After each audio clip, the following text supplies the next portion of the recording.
Yeah, it's been a bit busy morning. We've only had football, swimming, trying to get two children at different places at the same time in two different directions. So multitasking is normal, which is a good trait of somebody that's dyslexic. So, and if I look a bit strange, it's because I'm in the middle of November as well. So just to throw that onto the bit, just in case you thought I was becoming a Mexican at one point there, as my mum's christened me at the moment in time. Folks, this is hopefully it'll give you a bit of the journey that we've been on with this. And first of all, it's a huge, massive thank you to probably everybody that's on this call and the wider dyslexia family for actually, one, believing in this project, but the second, just probably giving it the wind in the sails that it probably required to get any distance forward. So that's probably the first bit. I think the second bit, I was trying to listen in because I'm a massive comic book geek, and of course I was trying to listen in the middle of swimming to the Beano one, because the Beano is an iconic thing, but also it was the only thing I could read, that along with most comics, so it was quite good, and I did catch a little bit, which was quite good, because as I go through this, I did hear the presentation saying, oh no, I can't draw, I've only learned to draw Dennis, but if you ask for Billy the Wiz, I can't do that. So Julie and I can't draw, so what's in front of you here, we can't do. It's our great companion Rossi Stone, who of course is an ambassador for Dyslexia Scotland in his own right, who makes these things come to life. So without any further ado, let us tell you a little bit about the journey. These are the kind of quick areas we're going to do. I'm going to quickly tell you a little bit about the book. We're going to tell you about would MD ever buy it, which is quite a thing. We'll tell you a wee bit about the impact it's had, and hopefully the future bit. And I know I've said this many times when I've been on Zoom now. Every Zoom's doodles. So see if you've been thinking about a comic book character or anything, just go away and do your doodles, because everybody doodles while they're on Zoom, because you can't see MD's hands. So we know people are doing it. So if you want to draw something you think it represents dyslexia, the AGM, anything, and even if we hold up at the end, we'll see if we've done anything.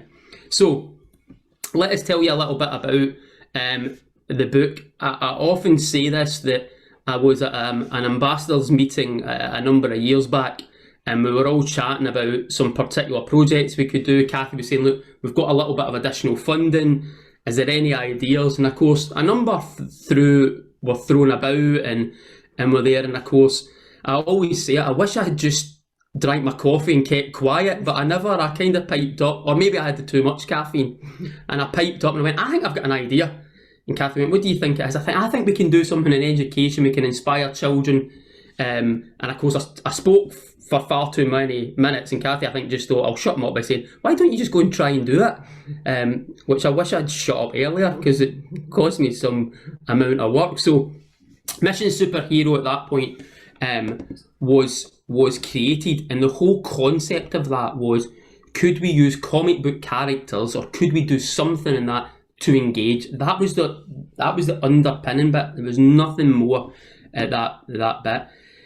Could we engage children, and could we use some interactive exercises with that? But I think, as Julie's always said, could we make dyslexia come to life? It's one of those really strange things that if you probably have a physical disability, somebody can point and you can understand what it looks and feels like. You won't ever understand it, because you can't just put a blindfold on and say, oh, I know what it's like to be blind.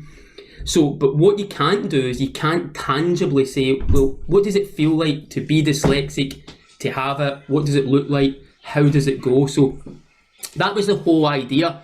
So what we did was we sat down, and I always remember this moment of sitting in a coffee shop with Rossi, and we just sat, and about 3 hours passed, but we just started to create these manifestations. We just started to think, well, what was it like when we were growing up? What were the things, and how could we make those things come to life? So Persista was created because of strength, of power, of all of that sheer determination you sometimes need in life, but you also need a helping hand. So that was the reason behind that. Willforce was only created because Rossi said we needed a comic book dog. He said you can't have a comic without a comic book dog, but you needed somebody in there that could be empathetic, that could maybe do that. And Rossi's idea was always the big tail, was that bit it could cuddle you and it could go, you're all right, you're okay, let's just keep going. So that kind of idea was where Willforce came from. And Croatia was this bit about that person that can think differently, who look left rather than look right, who can be creative, who can multitask, who can get to swimming, football and back for an AGM, even though their sat-nav tells you can't. But most dyslexic people can multitask, but what they've done is they're locked down because 300 odd years ago we created an education system and said everybody must learn that way. But when you're different, you have to think differently. In modern society, you need to do that. So that was the idea. And then, of course, we created Mr. D, because Mr. Despicabilia is really difficult for me to say. But you've managed it today, that's good. I get there. But what we did with this, and the one thing that we learned on the journey, was we created dyslexia. Because a lot of children could look and go, that's it. That's dyslexia.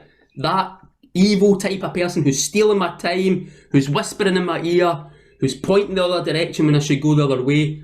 All of a sudden, children could look and they understood, rather than us just saying dyslexia and they go, I don't really know. They could look and they could go, that's what it is. That's it, that person.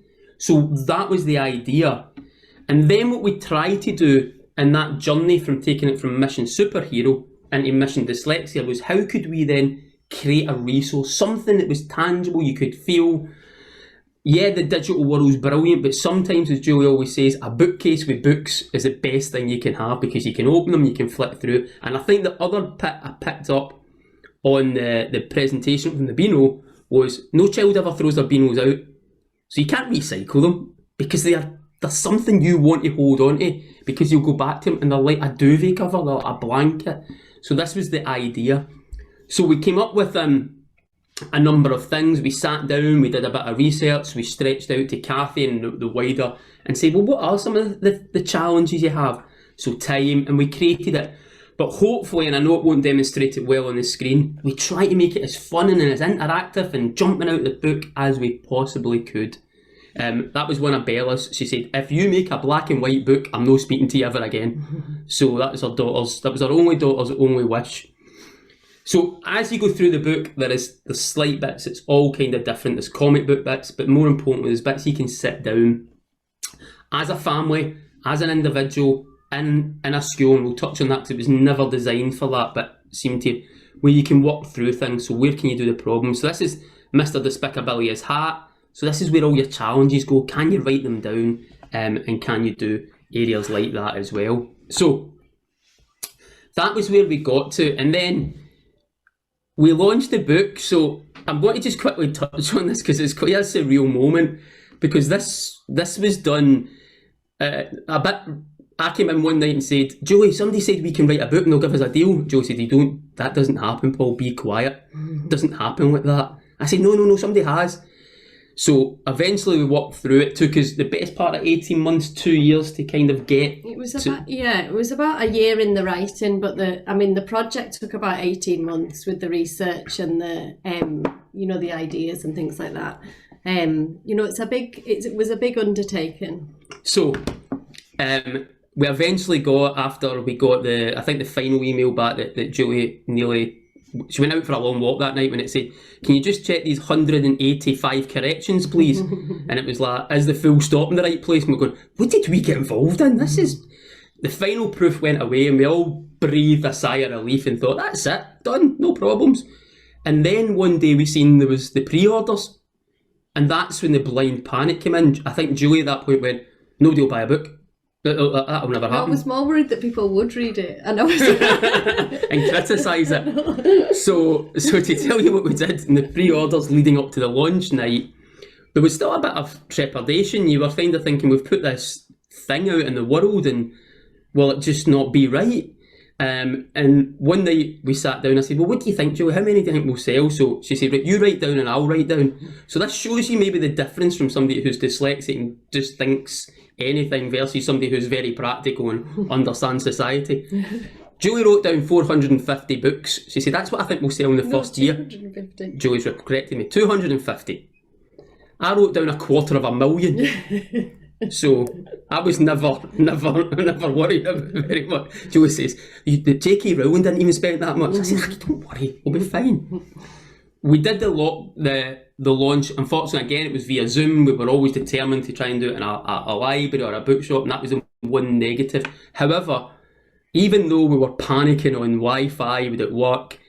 101 people logged on, and it was maybe the single most amazing thing that I think I've ever done in my life. It was just so powerful that people bothered to log in, that they chat through it, that even though we were so far apart and nobody was in the same room, it just felt like a moment in time that, do you know something? We all believe in something, whether or not it was a book or whether or not it was just a collective family just saying, this looks like something we could do. And the feedback was, like, it was just unbelievable. It was just incredible, and we just thought, we've done something good, and that's all you ever want to do in life, is something good. But I think when you started to get things through, and of course, then Joey scrolled one day and said, "Oh look, there's reviews on Amazon. This is mad."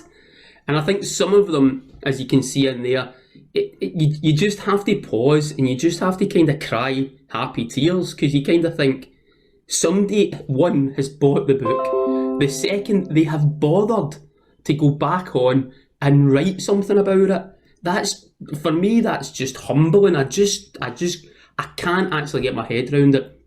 But more importantly, I think some of the words that are probably on there are what we were really striving to do. And I know it's the ethos and determination of Dyslexia Scotland, that we look at and we think about the positive, never the negative, never that you're rubbish. You've always created something. If we can unlock that potential, we can make people fly. And I think this was where we started to realise what we were doing. We had a resource now that was fun, it was interactive. Parents were saying, it's the first time I've had a conversation and I'm using Persisto, and it's the first time I can sit down and I can scribble on something and I can make myself feel good. So I think with a couple of lines down the very, very bottom, I can honestly say I think this book is brilliant.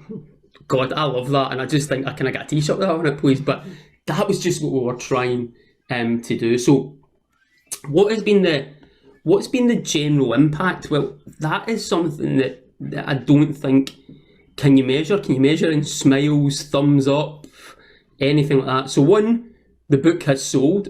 It has sold a number of copies.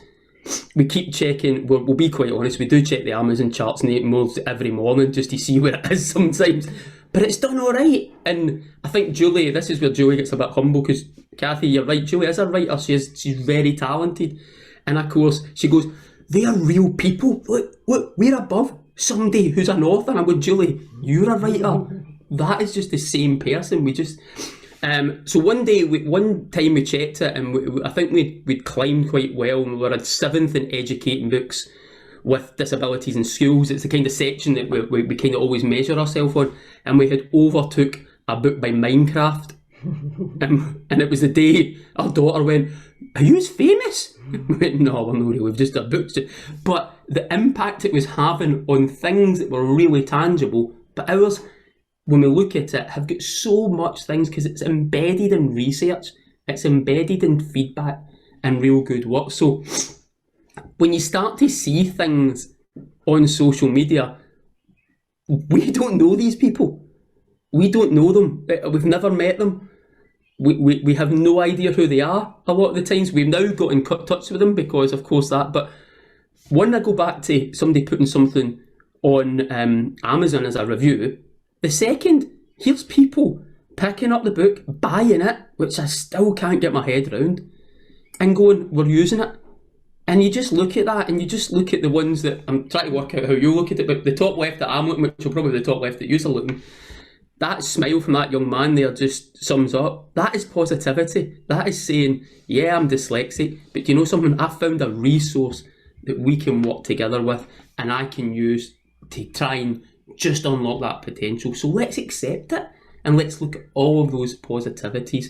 I think one of the nice things as well has been, although there's been real challenges launching a book in lockdown and all the rest of it, you know, the picture at the other side, Kate McElderry is a teacher in the USA who's using it as a resource, and I don't think we would have made that connection if we hadn't had to launch it virtually and she hadn't come to our lunch because it was on Zoom. She wouldn't have been able to come to Waterstones in Glasgow or wherever we would have had it normally. Yeah. And the work that she's doing, she works in a sort of dyslexia specific, well, it's a school for neurodiverse children in America. So we have learnt so much from that connection and from talking to her and thinking about the way that she uses resources in her school. And she's been using Mission Dyslexia with her kind of tutor groups. And, you know, there's been some real amazing little gems in this last year that were unexpected for us as well. Absolutely. And I think if you go on Twitter and you look at Kate McKeldry's feed, She's amazing. She is unbelievable. But the second one we woke up, because of the time difference, she said, delighted to have taken my order of 12 books, and here they are, these 12 books stacked up in the library. Honestly. In like Baltimore. You kind of think, and she said, and this was where it changed. This was where she said, this is one of the best resources a school can have, because a child can have it and they can work through it and they can draw on it and it's theirs. So you can probably see that from the picture. That's everybody scribbling on it, working through it. The one right in the middle there, and I would say, because there's one thing in there, and it was in Dyslexia Awareness Month when it was down south. This is them working through it. Now, we've never met this person. We've stretched out a couple of times to say, look, whatever you do. But I would encourage you, go on her Twitter feed. There is a part of all the children doing a presentation who are dyslexic from their school. It's brilliant. And it is unbelievable. And then at the very end, the bit that I love was it panned, and here are all these Mission Dyslexia books that they've been working through. And I just thought, oh my goodness, this has really touched people. It is something that you can kind of do. So this has been the feedback. Remember, we only launched in March. That was when the book was on. I think we kind of panic sometimes. Like, what do we need to do next? We go, it was March. That was when it came out. It's not even a year ago. It's just quite crazy to think. So what has it done? The feedback we get, so all via any digital channels that we're on, and we get a lot of it opens up conversations. I've had, particularly in a number of channels, dads contact me, which is quite good for me, to say, how do I use this book? And I've said, sit down and just work together. And I got one lovely message back from a person who said, right, and about 3 weeks after I gave him a bit of advice, he came back and he said, Paul, just to tell you, it's the first time we've had a real conversation, a real one. He said, and it wasn't me speaking to him. We spoke through comic book characters. We spoke by writing it down and understanding the challenges and the difficulties we have. We're coming up with coping strategies. He says, I can't thank you enough. And it's just humbling, but that's from that bit where Kathy said, right, Paul, just shut up for a minute and go and do something then. So it works because it's embedded in people who understand what we're trying to do. That leads on to that building of confidence. That bit where somebody can go, one, here's comic book characters who I can do. And the best way I can describe it is you can kind of put them in your pocket and bring them out when you need them. So you can think, kind of, where's Wilforce? I'm feeling low today, I'm in the class, I'm feeling rubbish. Wait a minute, there's Wilforce's tail, wraps round me, I feel good about myself again, and I'll go. There's Persisto, even, I always make that mistake. Who'll help me, who'll drive me forward, who'll push me up that hill. So I think that's a bit about that building confidence. We never created this as an education resource.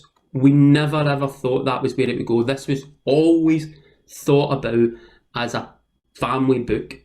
It has probably had a bigger impact in the education environment than it has in the way that it was designed, because it's a tangible resource. It has tangible downloadable resources, and if you link that in with the Addressing Dyslexia's Toolkit and Mission Superhero, all of a sudden you have something so powerful that schools can use. They can buy a resource in, they can put it in a child's hand, and it's just powerful then. And it's based upon not lots of reading, it's based upon lots of visuals, lots of scribbles, no questions, a lot of bits at the back where you can start to build up coping strategies. Everything that I have done, and I have been educated by Dyslexia Scotland for the last 10 years, that we need to do. This has been a journey that's been a decade long for me, and it's just humbling that that you guys would like trust me to actually go and do it. But it's just so humbling. And I think the bit in there is it focuses on the strengths and the positivities. Nothing within it is about a negative. Yes, we talk about the challenges you have, but we look at how you can overcome them. So yes, you might be late for something or you might get the wrong day, but have you thought about a coping strategy for how you get through that and how you take it forward? These Well, are that's just, a terrible picture of it's me. a terrible picture of us. Apologies, I should have gave. It's a terrible one of me as well. These were just some things that we just wanted to touch with because, again, I say it 6 months ago. These are some of the podcasts we went on, and this is Ian Gilbert. So we went on a podcast with him, and I think this was us probably just crying because he came on and he went, "Can I just say this book's brilliant? I wish I had it when my daughter was born. I've sent it to her in Australia and she loves it." And it was just, we realised there is so many people out there who have so many challenges and we're just willing to help. So it was brilliant doing that podcast because we just had so much connection about where it was, and he was just going, this is just, where did you get this idea? And I went, no idea. The one in the middle, of course, is we've been lucky enough that a number of MSPs have really bought into it. That's one of I think 3 motions that have been raised about it since we've launched, and we're just very humble that people have picked it up and thought, do you know something, this is good. We're now chasing them a bit and saying, well, you said this was really good, so what about some investment into some schools to maybe do something more with dyslexia then? So I'm now becoming the pebble in a lot of people's shoes, that irritating noise, by going, well, you seem to put something on the website, so any chance we can do something? So that's quite good, but it's a positive. And the top right is I think, was that 6 weeks ago now? Mm-hmm. Yeah, about 6 weeks ago we get shortlisted in the potential unlocked outstanding contribution to education category. And if I'm being honest, Julie and I went on and we eventually got through it, and we eventually were finalists in it. Julie went on and she sent me one day, she said, go and read the bios of the other people, we've no chance. And I went and read them and I was like, oh my goodness, look at all that great stuff they've done. And even during the award, which we couldn't travel to, unfortunately, because it was in Birmingham, so we were doing it via Zoom, and we sat, and even during it, Julie's nudging me going, we've no chance, listen to these stories, they're brilliant. So I have to admit, there was a moment where they announced it and they said, we're delighted that Mission Dyslexia has won, and Julie went, that's us, by the way, you need to come off mute. I was like, you're winding me up. And it was just humbling. But the one bit I want to share with you was my mum wasn't online, and Julie, my mum had said to Julie, if you do, can you phone me? So Julie phoned right in the middle of it, and my mum was in tears. She could not believe it. So that journey for her, having had to fight so much and think she'd failed to get to that point, was just, but it was recognition for all the hard work that everybody in this call has done. It's a joint effort. It wasn't me, it wasn't Julie, it wasn't Rossi, it was everybody. It was the whole that Dyslexia Scotland family that just kind of done really well. So last little bits just to share you, well what's the future? And I think that's the most important bit.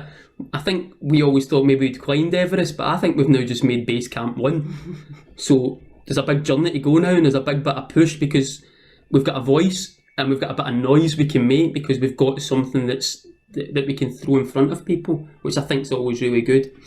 I think this is how you can improve the education system. An education system written 300 years ago is not fit for purpose, and I've seen that because this resource shows that. So that's every time I walk through a door and somebody says, oh, I love your book, by the way, I say, well, what are you going to do to change? So it's used as a way of jamming the door open and then keeping it open to allow us to go through, to make people understand that. It allows people to keep talking, and I think that is one of the most important things. I go back to what was said about the Beano. You can go back and you can look at this and you can kind of re-look at the kind of bits within it. You can look at your drawings again and you can use it. It doesn't disappear. And I think a lot of people have said that's what's the real good bit. Maybe if you write down your challenges and then you think, do you know something? I've got different ones now. So the downloadable bit that JKP does, you can then go and download that bit and maybe put that back in. So it allows open conversations. And for 10 years, that's what people have had to do. That's the bit of feedback I get, is some people just want to lock it up and they don't want to talk about it. So we're allowing people to talk, and maybe through an innovative way. I think that's particularly, that is why we wrote the book. I mean, I'm the only non-dyslexic person in this household. So I have 2 dyslexic children. Obviously, Paul is dyslexic. So for me, the reason that we wrote the book, the reason that we wanted to put this down on paper, was because I was struggling to understand the way that my children learn, and I wanted to try and unlock that for them and for me so that I could support in the best way that I could. And to see that going out into the world and to see other people having those conversations, I think, Paul was joking about Amazon chats, but really that's the big thing for me. It's just seeing the resource going out into the world and opening up these conversations, and people like me understanding more of what it is like to be dyslexic and to learn differently than I learn. Yeah, and I think that's the big bit there about that, seeing their dyslexic strength. So conscious of time, so we'll try and go through that one. I think these 2 bullet points are inextricably linked. We want people to think about what's positive, not negative. We too much criticise the negativity, and can you continue to write that down? Can you keep it? You're going to fail. Can we look at the positives? And that's what we try and do, and we try and bring that out a lot of the time through those characters, as they all have a flaw, but they're all unbelievably great, and together, a bit like the Avengers, together they can make a difference. So a family, an education system, all the other things, if they come together and do it properly, we do. But stop criticising the negatives. Stop it. It's just wrong. Focus on the positives. And if you focus on the positives, people's heart race a bit better. They feel better about themselves. And ultimately, they'll go, I'm actually okay. Yeah, I might not be that great at that. But do you know something? I'm really good at this, and this. Do I really need to be good at doing joined up writing? Yeah. Maybe not. But stop criticising and make me stay behind at school, and maybe saying to a child, do you know something? You've not done all your work. You're not getting to go outside. Ridiculous. So I think that's our big mantra as we kind of go through. And maybe book 2. But we're now in a world where we're kind of going back to ourselves. What do we do next? And I think there's unlimited potential to do something here, and maybe to champion for something else. And these characters definitely have more to say, and I think that's the big thing. It has been one of the greatest journeys we've done, and that's categorising in the fact that we sat at 4 o'clock in the morning once in our kitchen going, why did we start this? Where's that full stop? Who's got that image? So unbelievable journey, and we'll leave you with this. We'll leave you with this kind of just when we've got this. We certainly have. I've been here, and I'll give you one. I've done my first ever AGM, which I think is probably about 10 years ago, Kathy, potentially. And I sat in a room with somebody and bursting into tears, going, Paul, you've got the same journey as me. Thank you. We just need to speak more and do all that. To sit here today, a decade later, just having done all of this work with you guys and have helped me and my family, we can never thank you enough. And I think this journey is just an amazing one, and we will keep going, and we'll keep shouting, and we'll keep being the pebble in the ear, the noise in your ear, the punch, and keep going forward, because we have got it. But it's through sheer hard work, dedication, and belief. So I think that's us. I think that's us. So thank you, Kathy. I think I was roughly on time for a change. Well done. You were absolutely bang on time, Paul. That's absolutely brilliant. And Julie as well. Thank you so much, both of you, for sharing that journey with us, which I think everyone will agree has been an incredible journey and an incredible story. So really appreciate you taking us through that journey again.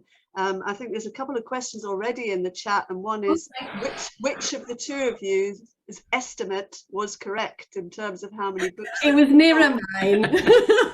The voice of reason. We're not at the end of the year. We're not at the end of the year. The Christmas sales are still to come. Black Friday. No, I think Susie wants the actual figures there, actually, but I don't know if you're sharing that. No idea. I'll come back to you. We'll get back to you. There you go, Susie. That's a politician's answer, I think. But, No, I can just about afford a, don't know, a loaf of bread on the profits. We can afford a pint of milk out of it.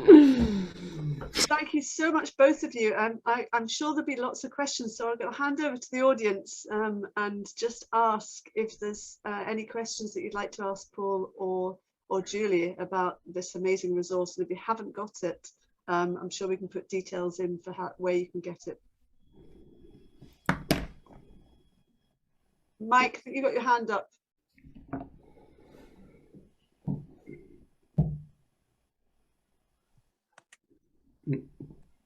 That's it. It's not really a question, it's an endorsement.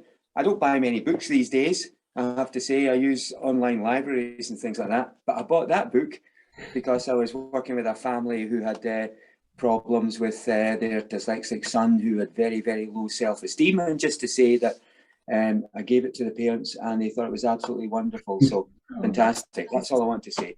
Thank you, Mike. That's lovely to hear. It's brilliant to hear. Thank you.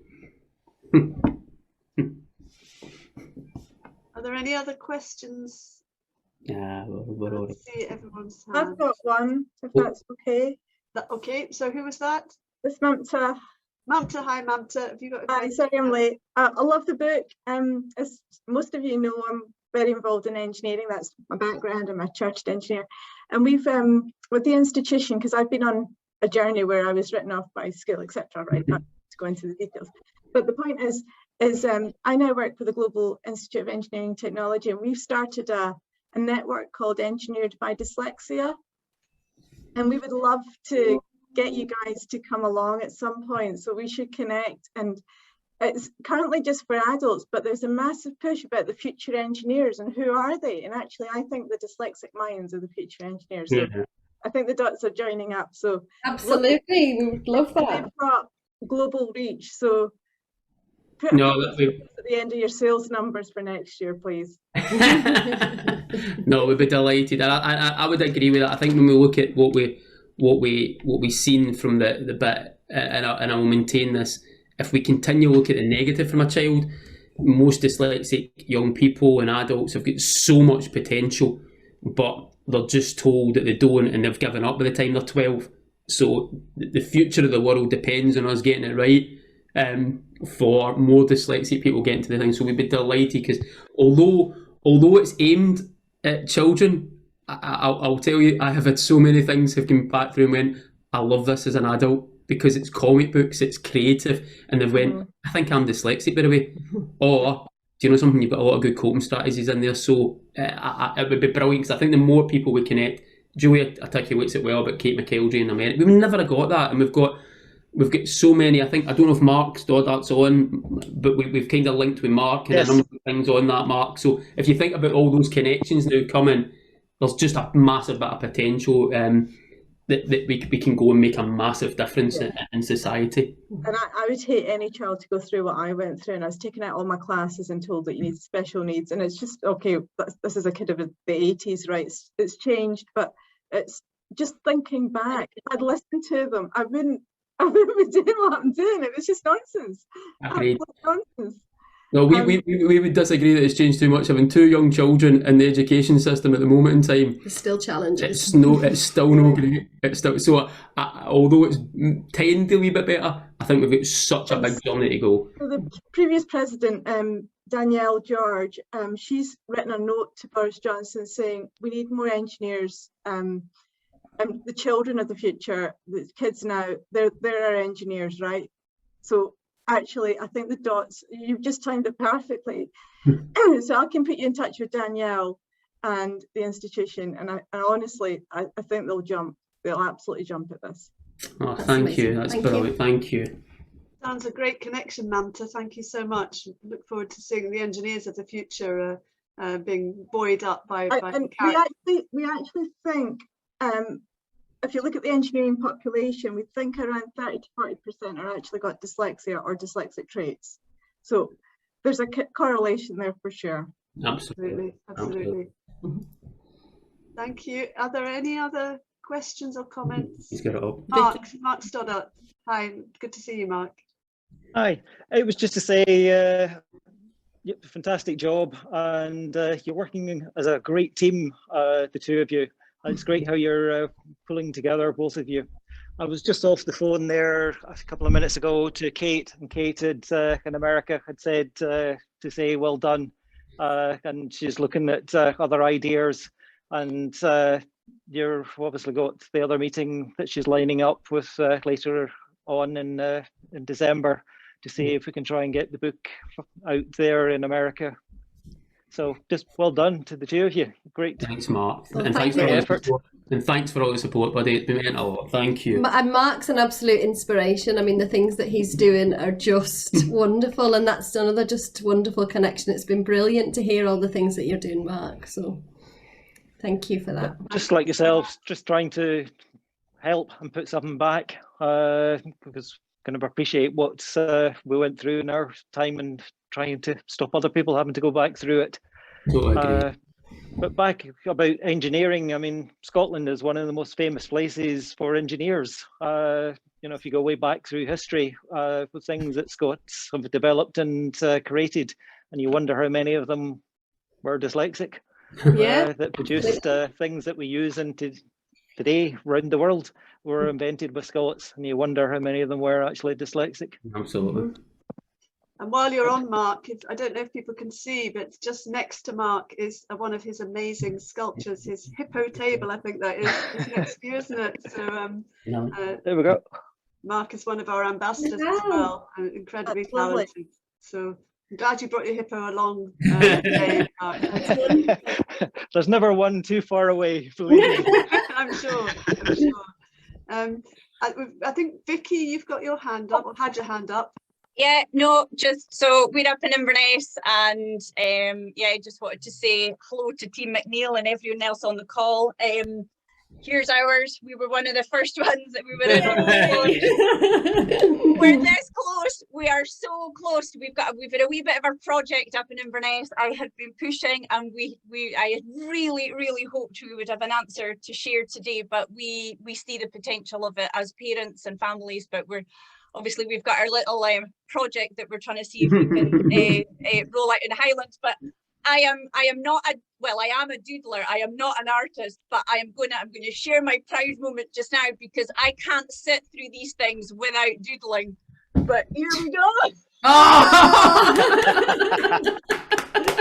That's brilliant. It's got my finger in it as well. I know. Oh, look, that does look It's amazing. so good. It was morphing into natural libre at one point, but I just, as you know, my role is in DS came as a teacher through volunteering through the branch. We are now an invested family with a delightfully dyslexic daughter who in the last few months is using that language now, and it was a fight. It was a fight for me, even working within the system. And yes, and I'm going to wheesh, but that's my contribution to actually being able just to sit and take all this in today. And there is so much good stuff going on. There is still more that we can do, but it is a huge, big family feel. And today has been brilliant, right from Mike and the Beano and all the bits and pieces. And the future's bright. The future's dyslexic, if it's definitely not neurodivergent in our household, but no, and thanks again, and we will get that catch up. We'll get you at Nessie hunting at some point in the future. I know, but no, that was great, and thanks to everybody for being on the calls. I'd just like to say, I mean, the projects like this don't happen without people like Vicky, who's just such a champion. Like, you know, people who really push and are positive and promote your work online, and you know, and Vicky has been amazing, hasn't she, throughout the whole project. Just has believed in it from day one, and believed in us, and believed that we can do it. And you know, these things don't get out into the world, and they're not promoted without, you know, I do like to talk, and even if it's virtual, what I can't say in real life, I can say in a tweet, and if that is my contribution, then it's very much welcomed. It's I know, wonderful. Thank you. You're welcome. You're welcome. We love your tweets, Vicky. Bob's got his hand up. Bob, Hello. Yeah, Bob. just a comment about Scottish engineers. I speak as a dyslexic Northern English mechanical engineer, but I'm aware from reading a lot of George Stevenson stuff, it was almost Scottish, he's from Northumberland, that if you look at his biographies, also, I'm pretty certain that he was dyslexic. His writing mimics mine, and his clarity of new thought. And I'm pretty sure he was also instrumental in starting the Institution of Mechanical Engineers. Wow. Thank you. Well, let's claim him anyway as one of ours. Thank you so much, Bob. For the country. For the country, indeed. Thank you so much. Pleasure.